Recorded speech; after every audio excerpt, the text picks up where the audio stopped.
Church of God of Prophecy, where I was running a revival.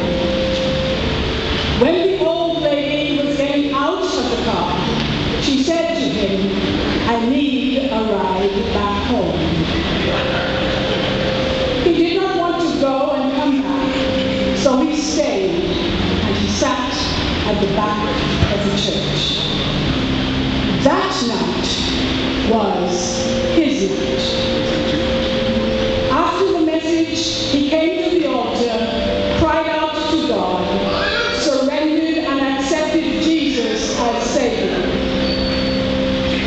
The salvific efficacy wrought in him that night brought about transformation which enhanced the innate characteristics of his extrovert disposition.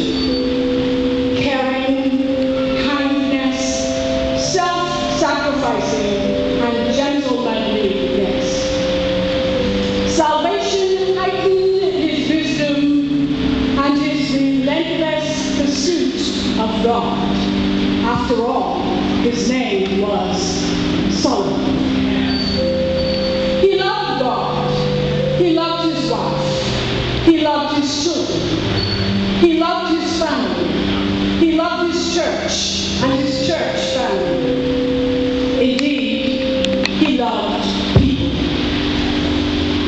In the 80s, he volunteered to work the streets with National Evangelism. Bishop Elvani, National Overseer Emeritus, was also such a volunteer. My pastor, Bishop Hewlett Hanna, used to come along too. Solomon Hughes worked the month of November for some 5 years. On the Saturdays at the marker, he would bring his children, Lynn Rose and Solomon II. Patrick had not yet arrived.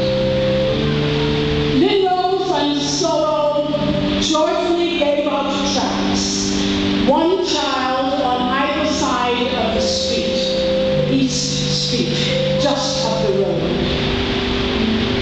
When they did not come to their father, he would tell me, "I left them home crying to come." Would that there would be a resurgence of this evangelistic enthusiasm, zeal and fervor among our children, among our youth and the young, among our people. His children never leave me unnoticed, and ofttimes ugly. Lynn Rose has produced for me many a booklet. Bishop Hughes allowed National Evangelism and Home Missions access to the ministry facility and refused to accept any remuneration. He always wished he could do more. Even in Boston, at Barton Conwell Theological Seminary, he helped everyone with copies of articles, papers, and documents. He was technologically suave and smooth. His bass voice distinguished him in speech and in song. You could hear him clearly in any choir or company.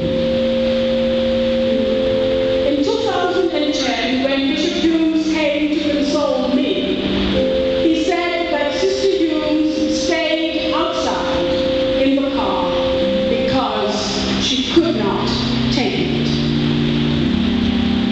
2 Sundays ago, when Bishop Hughes announced his own appreciation and thanksgiving service, I thought that was unusual.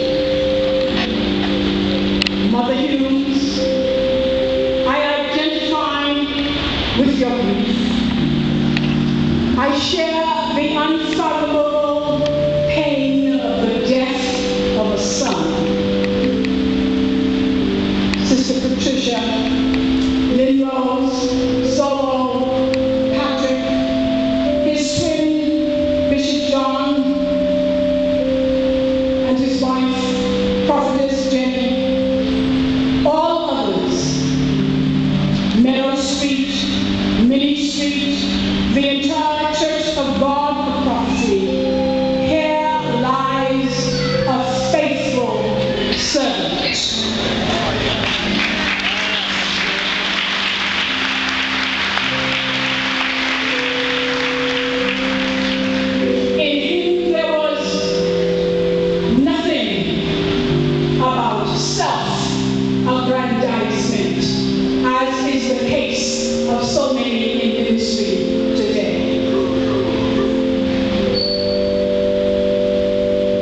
A great man lived.